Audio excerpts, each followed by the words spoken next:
Hermanos, se ha hablado mucho y las enseñanzas han sido preciosas, ¿verdad?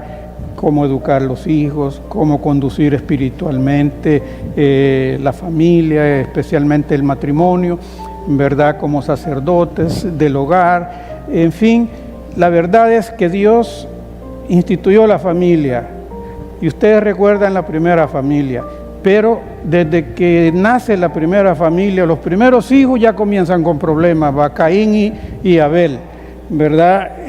Los primeros hijos, ¿verdad? Y dice la palabra que Caín mató a Abel, ¿verdad? Por celos, ¿verdad? Por envidia, porque la ofrenda de él no fue aceptada por Dios, porque no fue dada conforme al corazón de Dios, ¿verdad? O sea, desde ahí venimos con las dificultades. La familia, realmente el propósito de Dios es que sea un lugar donde tengamos paz, armonía, felicidad, y también cuando está triste por algún problema que también lo compartamos. Sin embargo, hay muchas cosas. Yo digo que es un centro de rehabilitación el hogar, el matrimonio, la familia, porque todos los días nacen nuevos obstáculos, nacen barreras, ¿verdad? Y no es que nacen, sino que a veces nosotros las creamos como esposos o como esposas también, ¿verdad? Y eso dificulta la armonía en el matrimonio y eso hace a veces que hayan dificultades. Nosotros a veces aparentamos que la situación está bien porque fuera de la casa damos la mano, sonreímos y tratamos bien con educación, etc. Pero en el hogar normalmente es diferente. Y eso me hace recordar la historia que Jesús les hace ver, enseñándoles acerca de la higuera. Que él va porque la ve frondosa, ve hojas y ve que a ver si habían higos, y no había. Entonces la apariencia, pero no había fruto. Y eso era para el pueblo de Israel, pero también nos aplica a nosotros. A veces nosotros tenemos apariencia, o la apariencia que tenemos a veces no da frutos en nuestro hogar, en nuestro matrimonio, en nuestra familia, ¿verdad? Y hay unas razones, lógicamente. Yo siempre me preguntaba, ¿y por qué uno en el matrimonio siempre es donde tiene más discusiones, donde tiene más dificultades y donde está con discusiones y afuera no? Y uno en el trabajo no trata mal a sus compañeros. En la iglesia al hermano le da la mano con alegría y con gozo, ¿verdad? Pero luego me di cuenta que hay razón, porque es donde uno comparte el mayor tiempo, las mayores actividades, y entonces de ahí surgen tantas cosas, ¿verdad? Que uno se provoca.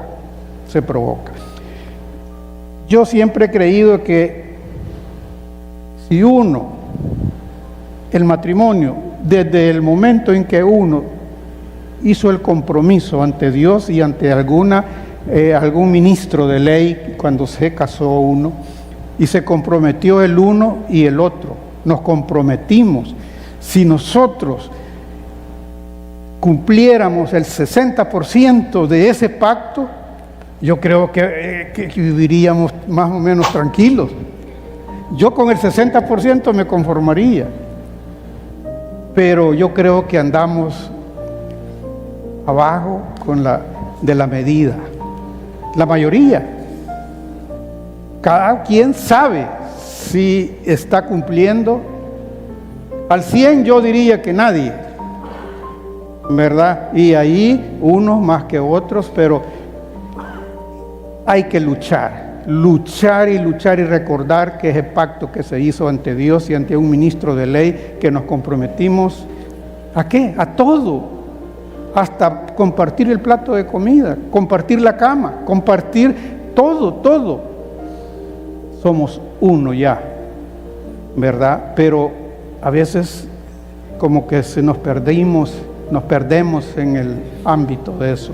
Quiero hablarles, hermano, tal vez tenga el tiempo, de unos 3 o 4 aspectos que son barreras, obstáculos, ¿verdad? Muros de contención que hay que derribarlos para poder vivir en armonía y tener una convivencia pacífica y una buena relación armoniosa. Primero, hermanos, ¿quién no tiene o ha tenido celos? Póngame por favor el versículo Éxodo 25, donde Israel provocó a celos a Dios. Provocó a celos a Dios. Dice, decía en las alabanzas que la gloria de Dios, y el hermano pastor también lo decía, y es lógico, ¿verdad? Sabemos todos que Dios no comparte su gloria con nadie. Amén. La gloria, y si algo le enfadaba a Dios y le enfada y es abominable para Él, es la idolatría. Adorar otros dioses. No necesariamente un pichingo, no necesariamente una imagen, sino que a veces uno, con solo alejarse, se distrae de la verdadera adoración a Dios, ¿verdad? Dice de que, porque yo soy Jehová, tu Dios fuerte, celoso, que visito la maldad de los padres en los hijos hasta la 3ª y 4ª generación. Sin embargo, hay un versículo y muchos versículos, por lo menos yo he leído 2 después, de que no es una herencia propiamente, que el pecado del padre uno lo hereda como hijo y que si él robó, yo ya soy pecador porque él robó, yo también. No. El contexto de ese pasaje bíblico es sobre la idolatría, y en esos tiempos habían pueblos enteros paganos idólatras, y lógicamente era generacional que ellos seguían, los hijos y las nuevas generaciones, haciendo esa práctica de la idolatría, porque Dios es celoso, es un celo santo. Nosotros también podemos practicar el celo santo, que es cuidar de las cosas de Dios, reverencia a las cosas de Dios, reverencia a la doctrina, a su palabra y a todo lo que es de Dios. Es un celo santo. Hay un celo natural también. Hay un celo natural, que es que todos debemos de tenerlo, porque si no lo tenemos, hay problemas. Y es el celo, algunas traducciones lo mezclan como también envidia. Sin embargo, la envidia es querer tener lo que otro tiene, y el celo es no querer perder lo que yo ya tengo, lo que considero que es mío y que me pertenece. Dios, su pueblo, quería que adorara a otros dioses. Lógico. El celo natural es aquel, ¿por qué le echamos llave a la puerta del carro? ¿Por qué le echamos llave a la casa, a la puerta de la casa? ¿Por qué se contrata seguridad? Porque no se quiere perder lo que uno cree que le pertenece. Y yo el ejemplo mejor que hallo es, a mí me costó que Dios me diera a mi esposa. Y como me costó y como Dios me la dio, yo trato de cuidarla. Y nunca he querido que me la vayan a quitar. No necesariamente en lo sensual. Ustedes saben que el celo puede existir desde niño, existe el celo. Ponga 2 niños a jugar, nadie quiere que le quite el juguete del otro. O sea que por naturaleza traemos un celo natural. Yo no quiero perder lo que yo tengo. Yo no sé si a usted no le costó, pero si no le costó, pues no lo cuide si quiere, pero yo sí lo cuido y lo he tratado de cuidar lo más que puedo, ¿verdad? Es importante tener ese celo, ¿verdad? Que es natural y no es malo. Ese celo es bueno, cuidar siempre lo que a uno le pertenece.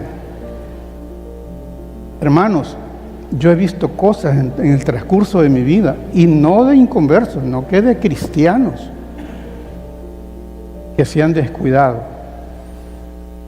Un caso especial porque es un amigo mío en Ciudad Planeta, cuando yo éramos diáconos y había 3 diaconisas. Y mi hermano Evelio, digo el nombre porque él, estoy seguro yo que no me va a reclamar. Hermano Evelio siempre, después de la reunión del diaconado, del cuerpo oficial, se iba con las 3 hermanas. En esos días habían abierto Popeye en San Pedro Sula.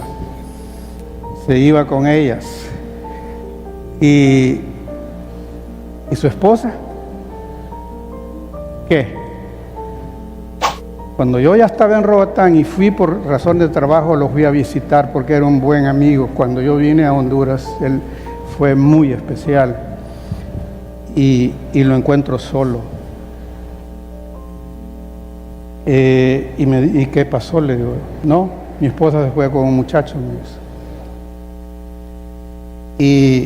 Y se puso a llorar y me dice, hermano, yo he ido, me dice, a donde el muchacho y a ella a decirle que me la dé, al ver sus 2 niños pequeños, y no se la dio. Y después ella se fue para Estados Unidos, yo no sé si con el muchacho, pero qué triste realmente por haber descuidado a su esposa, ¿verdad? ¿Dónde estaba Adán cuando a Eva la serpiente le dijo que si comía de ese árbol de la ciencia del bien y del mal, iban sus ojos a tener más sabiduría, igual a Dios? ¿Dónde estaba Adán? Sí, a Adán fue que le dijo Dios que no comieran de ese fruto que estaba en el centro del huerto. Adán. Cuando Dios le dio las instrucciones a Adán, Eva no la había creado todavía. Después fue que creó a Eva. Pero en el momento preciso donde estaba la serpiente, si hubiera estado Adán ahí, que es el que había recibido la instrucción de Dios, yo creo que otra cosa hubiera sucedido. Pero se dan cuenta que cómo viene el descuido desde allí. Les decía que el pecado no se hereda. Podemos ver en Deuteronomio 24:16, donde el pecado no se hereda. Dice, los padres no morirán por los hijos, ni los hijos por los padres. Cada uno morirá por su pecado.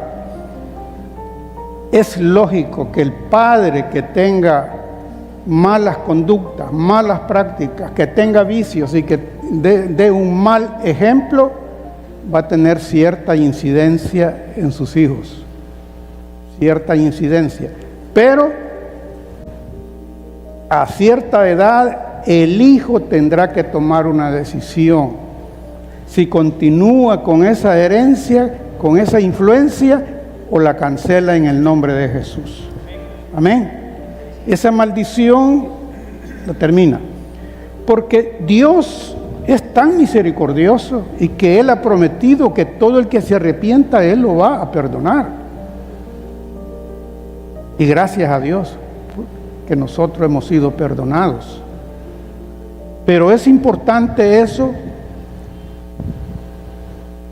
que estemos conscientes, los hijos que tienen que tomar esa decisión, porque hay quienes quieren justificarse. No, si mi padre era drogo, mi padre era un bohemio, mi padre aquí, mi padre maltrataba a mi esposa y cree que eso hay que tratarlo. Un amigo en El Salvador, un árbitro, Waldo Polillo, no sé si el hermano Rubén lo escuchó, es de la vieja generación, me dice, él aceptó al Señor y ya era cristiano, pero cuando su hijo, como lo había visto con tanto maltrato a su esposa, llegó un día y dice que le dijo, papi, cuando yo sea grande voy a ser igual que usted.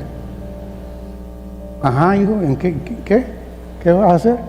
No, cuando yo esté borracho voy a agarrar del pelo a mi mujer, le dijo, y la voy a trapear también con ella. Eso lo había visto él en su padre. Pero miren qué influencia, ¿verdad? Qué importante es, como daba la hermana Cristal, la enseñanza sobre la influencia de los padres, el ejemplo, el modelo, ¿verdad?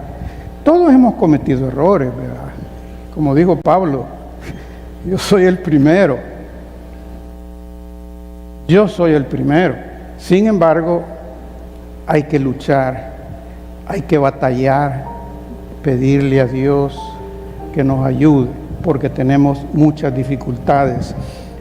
Entonces vemos que hay un celo natural, un celo santo y un celo también que es dañino, que es perjudicial, que es el que nos habla Santiago 3, 14 y 15.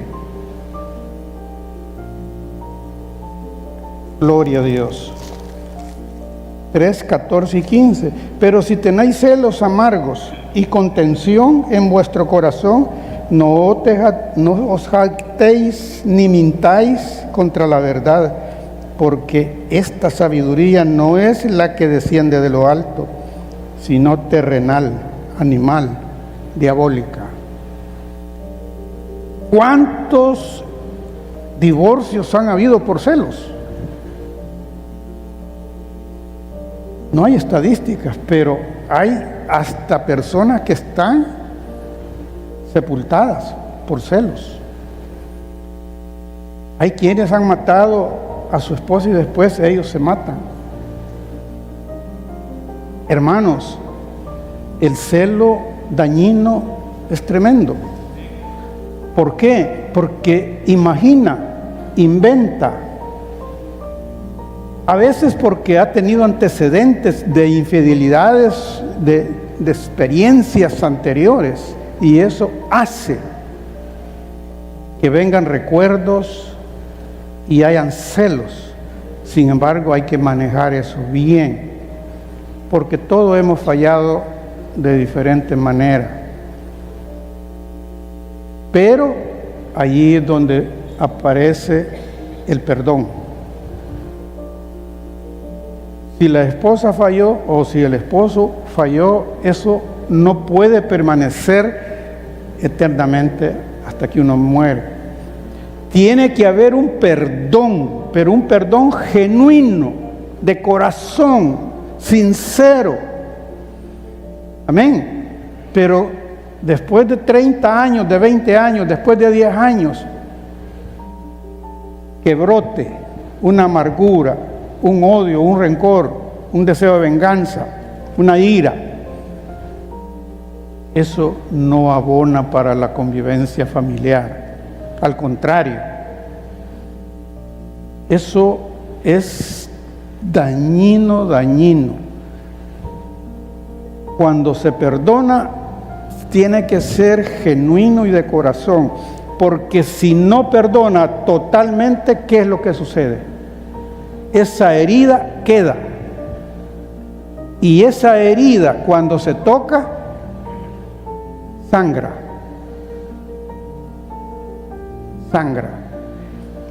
Y no necesariamente el perdón es por infidelidades o por... No.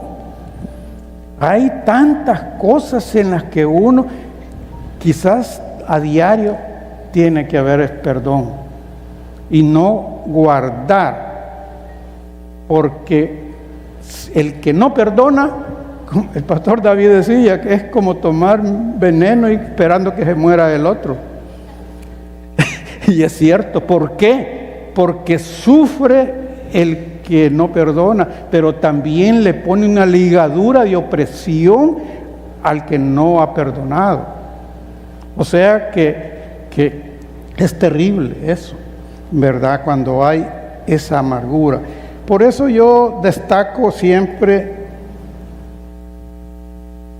el perdón de David en el Salmo 32, del 1 al 5, aunque el 5 es el que destaca, ¿verdad?, el perdón de David.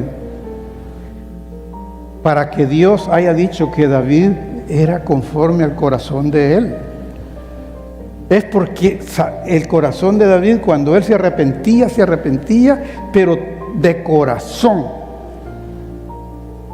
No era, ¿verdad? ¿Cuántos errores no cometió? Lamentablemente ya no le pudo pedir perdón a Urías, el esposo, Urías Eteo, porque ya lo había mandado a matar prácticamente, pero él se arrepintió. Ese perdón, así debe de ser un perdón. Dice en el versículo 5 del Salmo 32, del 1 al 5. Por favor.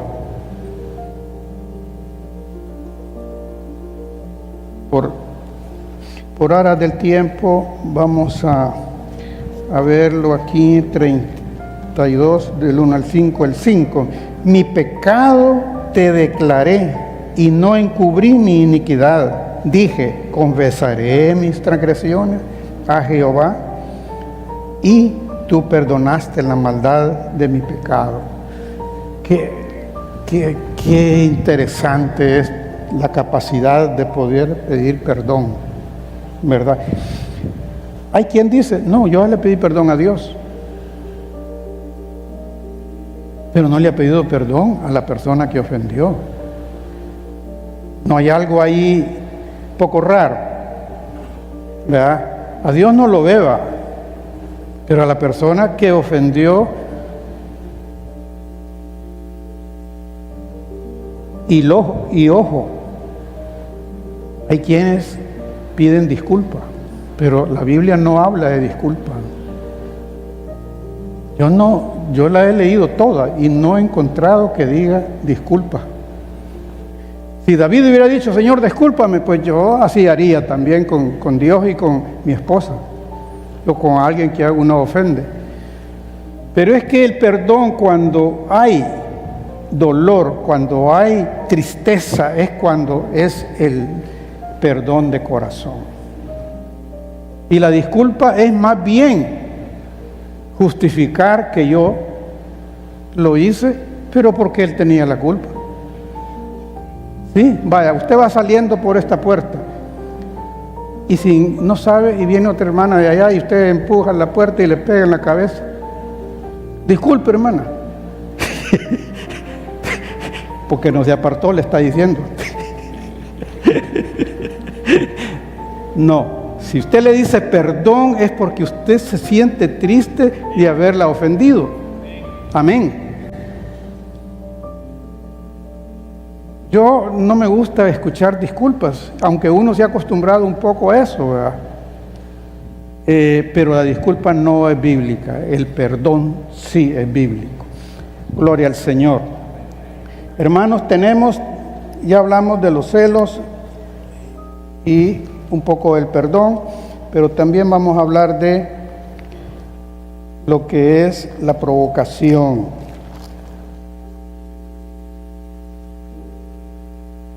La provocación.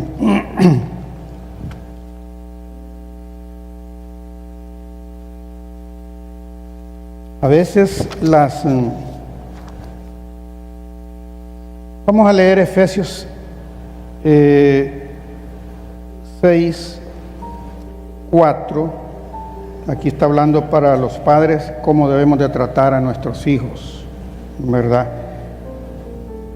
Efesios 6, 4. vosotros padres no provoquéis a ira a vuestros hijos. Hermano, la provocación es origen de la ira, de la cólera, del enojo. ¿Se recuerdan de que el pueblo de Israel, allá en Números 11:5, provocó a Jehová, provocó a Dios, porque le dijeron a Moisés: danos carne, ya estamos hastiados del maná?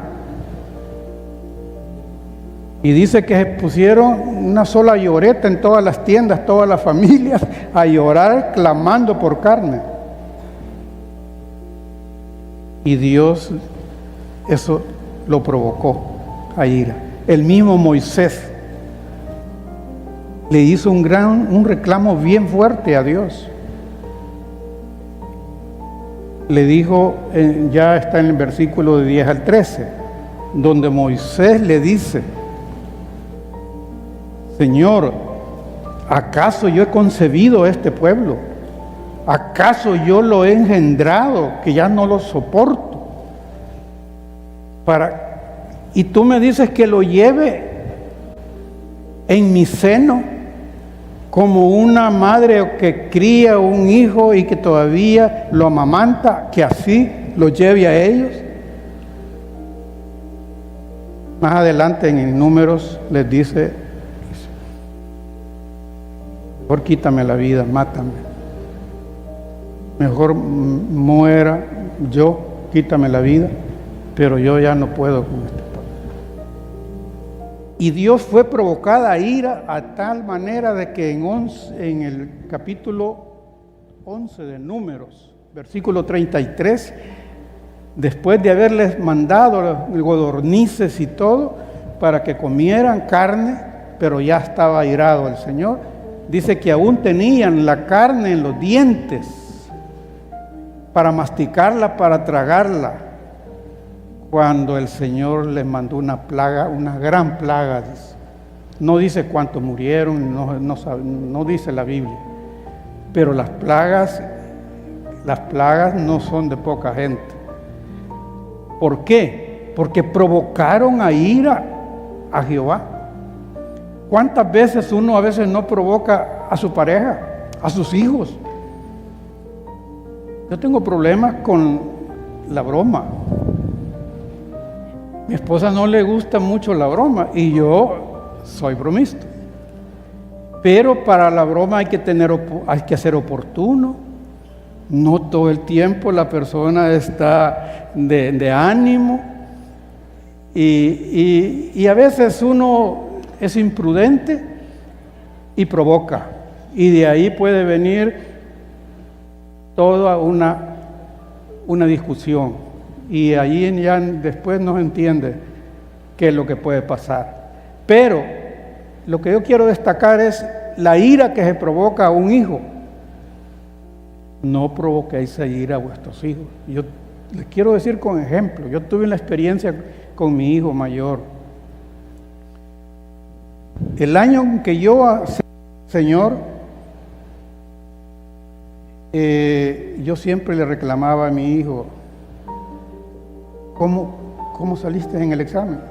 Ya me decía, tal vez aplazado, y yo comenzaba a regañar, y realmente yo mi tiempo no le dedicaba a él, porque solo estaba él. 6 años después nace Por cierto, él dice celosamente: ¿por qué, mamá, y por qué tuviste esta niña? Le dice: porque ya tenía 6 años. Celo natural, ¿verdad? Porque ya tenía que compartir lo que mi esposa conseguía y yo le daba. Pero yo no sabía que estaba provocando a mi hijo a ira, porque le reclamaba, porque no estudiaba, y aquí y allá, pero no me interesaba en haberle dado tiempo a él, porque el fútbol y la política me entretenían en los tiempos libres. No le recomiendo, a nadie le recomiendo que entre con pasión a la política y al fútbol.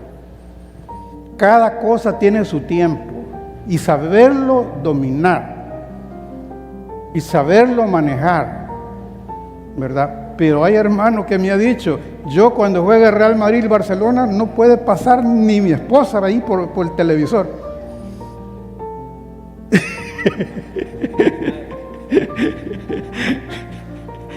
Entonces se da cuenta. Pero lo que le quiero decir es que me dice mi hijo un día, que yo lo estaba hostigando, en otras palabras. Papi, me dice, mira, me dice,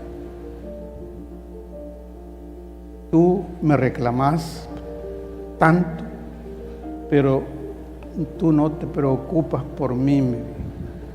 No sabes si yo tengo pasta de dientes, tú no sabes si yo tengo cepillo de dientes, tú no sabes si yo tengo ropa interior, tú nunca me has dado unos 10 colones para invitar a una amiga o invitar a un amigo, porque ya tenía 12 años, ya hay cierta malicia natural en un niño, adolescente. Dije yo, qué lección. Qué lección. Y yo vine y le pedí perdón y nos abrazamos, lloramos, ¿verdad? Pero eso me sirvió porque venían otros hijos. Y han venido nietos.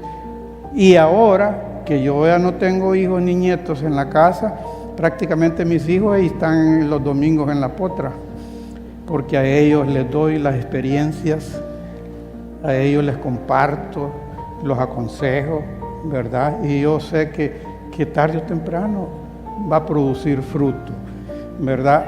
Entonces, no provoquemos a ira a vuestros hijos, a vuestros nietos. ¿Cómo se provoca ira a un joven, a un adolescente? Burlándose de él, comparándolo con otro amigo, comparándolo con otro hermano, comparándolo en diferentes formas, regañándolo delante de sus amistades. En fin, tantas formas en que a él se le puede provocar a ira. La Biblia nos dice que hay que criarlos en disciplina y amonestación, pero no humillándolos. No humillándolos, ¿verdad? Porque a ellos hay que enseñarles el camino correcto y hay que disciplinarlos, porque la disciplina es la que los va a salvar de la muerte eterna. Amén. La disciplina, ¿verdad? Dice la Biblia que la disciplina no es agradable en el momento y a nadie le gusta que lo disciplinen. Yo cuando había cometido un error, pasaba un día entero que no comía porque no llegaba a la casa. Y solo pasaba ahí y mi mamá con un chilillo aquí le decía, aquí atrás, vení, come, no te voy a hacer nada. No, aquí usted me va a castigar.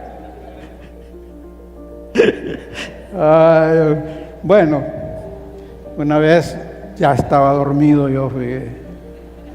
Y mi mamá me levantó y me castigó porque todo el día no había estado. Y recuerdo que mi abuela la regañó y le dijo, no, eso no lo hagas, él ya estaba dormido. ¿Sabes? Las abuelas, ¿verdad? Como son, ¿verdad? Pero realmente no, ¿cuántos errores no hemos cometido? Especialmente los que tuvimos alguna experiencia antes de ser cristianos. Y aún siendo cristiano uno es un proceso. Pero hemos cometido muchos errores. Gracias a la misericordia de Dios, todavía conservamos familia, buenos hijos, buenos nietos. Gracias al Señor. Y hay que dar gracias porque eso es una bendición enorme.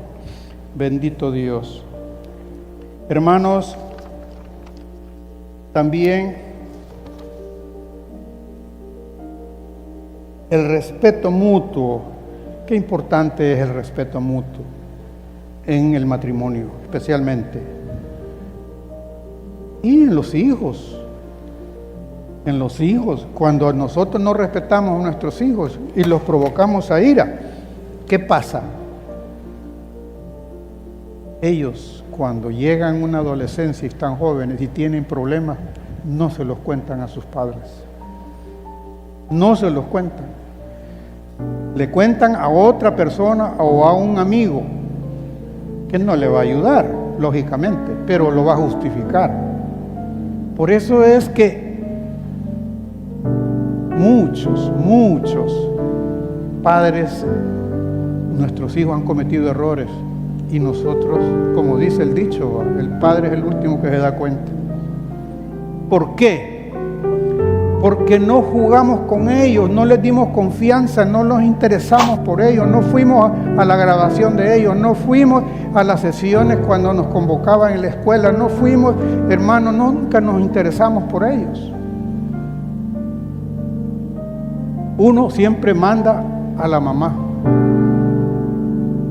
Anda vos. El hijo ve, se acostumbra a ver a la mamá, pero al papá no lo ve. ¿Por qué? Porque no hemos sido enseñados y hemos sido, como decía, empujones, aprendiendo. Y si no se ha puesto las metas de leer la palabra del Señor, porque la palabra es lo que lo va a ir edificando, construyendo, madurando y dando todos los lineamientos para tener una vida en familia de convivencia. Amén.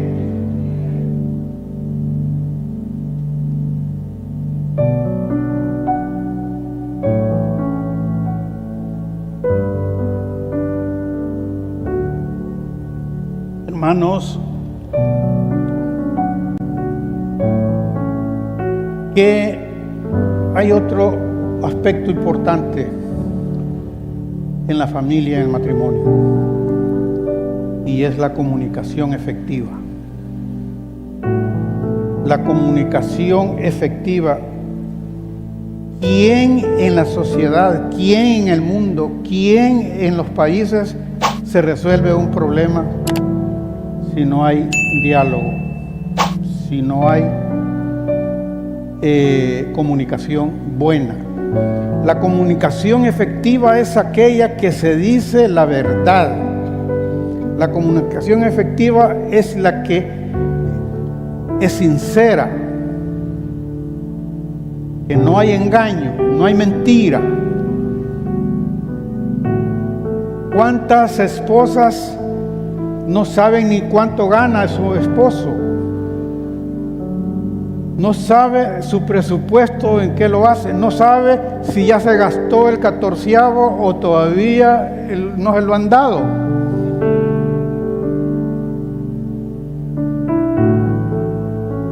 A mí me gusta hablar con ejemplos. Una hermana que era diaconisa en una reunión de diáconos, y no era sesión oficial, pero nos hizo un comentario, que se había enterado que su esposo en la cuenta bancaria no la tenía beneficiaria a ella, sino que a una hermana.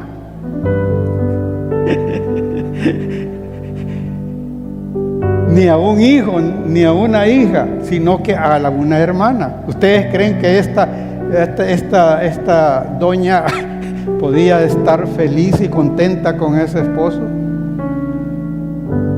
Hermanos, hay que practicar la verdadera entrega. Mire, el otro día, no, hace como unos 3 meses, yo iba detrás en la despensa familiar, aquí en esta cerca, de un señor, y le cayó una llamada. Él iba adelante a pagar y yo también. No sé si iba con pareja o no recuerdo, pero lo que sí les puedo decir es que le cayó una llamada. Y él me dio risa porque le dice: ya te voy a llamar, amor, que voy manejando.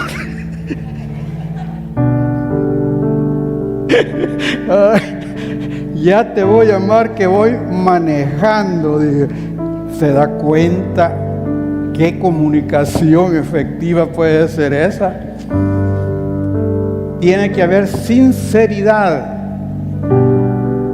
Si no, está dejando una puerta para conflictos. Para conflictos. Usted tiene que, ¿y por qué negarle el celular o la clave a la esposa?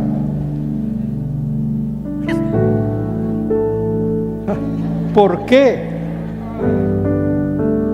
Yo le digo a mi esposa, yo creo que hay hermanos, le digo yo, hermanas, que prefieren, le digo yo, no alimentarse y hacer un ayuno de no alimentarse, de no ingerir alimentos, pero no del celular. ¿Qué haría usted si le dice, no, este día no va a haber celular? Se muere. No va a haber celular. El celular es algo que tiene sus cosas positivas porque tiene, ¿verdad? Pero tenemos que tener la madurez para saberlo manejar. Hoy, en los tiempos anteriores, yo me acostumbré a comer con mi familia como tiempo sagrado, que se iba a estar viendo televisión en ese tiempo y comiendo.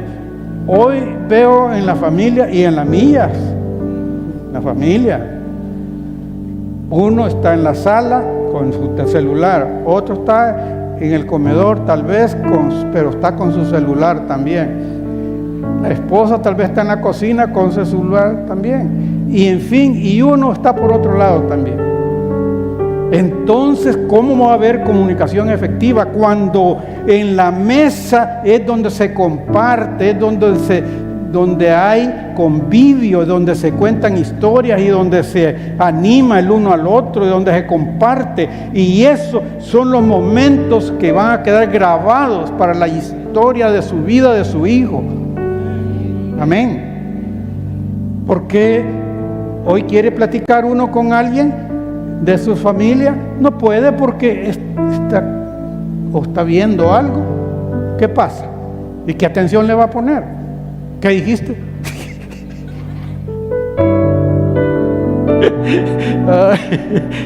¿Por qué? Es lógico. Hay que ser sabios. ¿Qué dice Dios, Santiago? Esa sabiduría que uno a veces cree,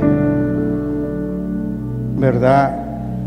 No es del cielo, no es de lo alto, sino que es dañina, es maligna. Hay esposas que dicen, lo tengo pecho a tierra.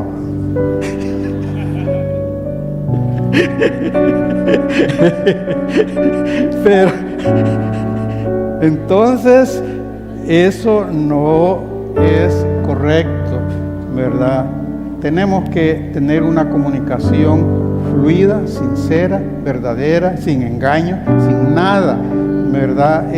No les digo que uno no va aprendiendo, porque nuestra cultura machista no nos ha permitido tener esa unión como Dios creó, como la unidad del matrimonio. Somos uno solo.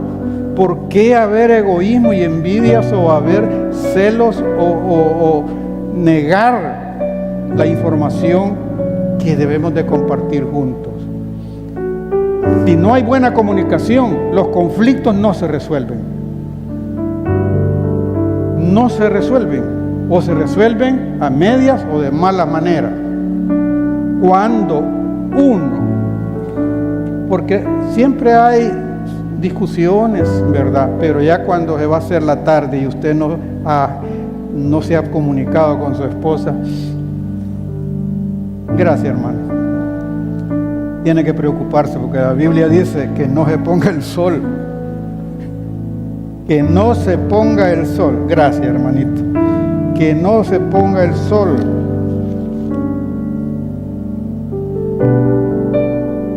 Finalizo con este testimonio. No está el hermano Oscar, pero me voy a referir a él porque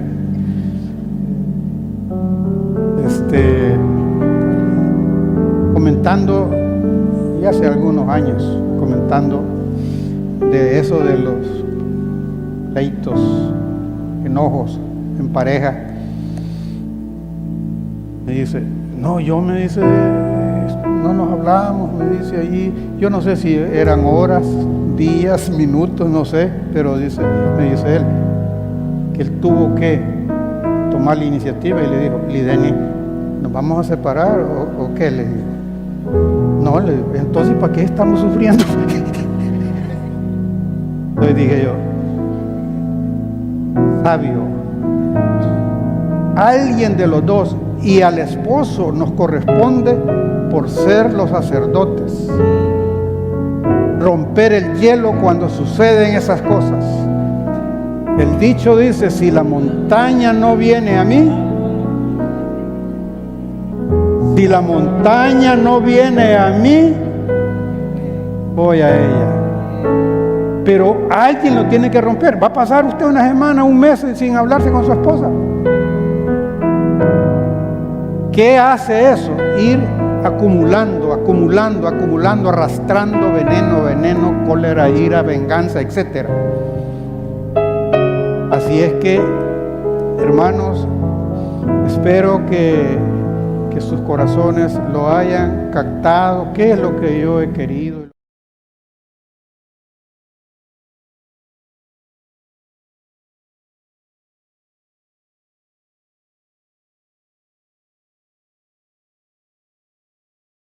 El enojo, la provocación, los celos, saber perdonar, básicamente, y vamos a ir, pero todos los días hagamos un esfuerzo para ir mejorando. Somos imperfectos, las familias pues también, y por eso estamos aquí, ¿verdad? Porque este es un hospital, que unos están en cuidados intensivos y otros están ya por salir, o otros están ¿verdad? Es cierto, este es un hospital, pues por eso estamos aquí. Si fuéramos perfectos nos quedamos en casa, ¿verdad? Pero no hay que, es decir, el deseo de estar aquí, de venir a alabar a Dios, instruirlos en su palabra, inquirir en su palabra, es para ir mejorando, ir creciendo, ir dejando lo que nos estaba afectando. Gloria al Señor. Ponga de pie. Vamos a orar, ¿verdad? Brevemente.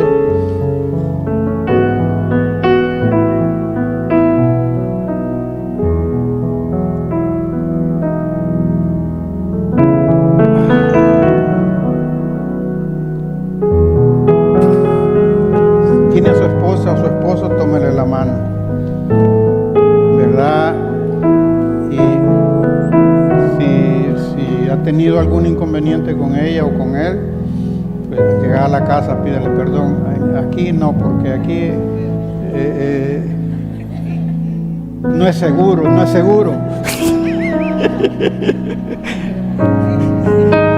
En la casa, allá tranquilo, ¿verdad? Padre amado, gracias. Muchas gracias. Te alabo, mi Dios. Bendice, Señor, bendice, como dice tu palabra, alma mía, Jehová. No nos olvidemos de ninguno de los beneficios de Él, Padre.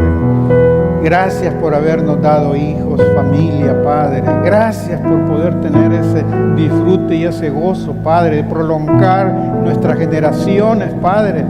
Aleluya. Van a decir, mi papá se llamaba fulano de tal. Aleluya. Mi abuelo se llamaba fulano de tal. Y era un hombre temeroso de Dios. Mi Dios amado, bendice todas las familias de esta congregación, Padre. Padre amado, ayúdanos cada día, Padre, a ser tolerantes, a tener, Señor, la humildad y la paciencia de reconocer nuestros errores y pedir perdón. Paciencia no de un día, como dice en Santiago 5:7, paciencia hasta que el Señor venga. Si este mensaje te ha tocado el corazón, puede compartirlo con sus amigos, denos like, comparte en las redes sociales. Si tú quieres consejería, llamarnos, acá están los contactos de la iglesia, nuestros números, nuestro correo y también nuestras redes sociales. Estamos para servirte.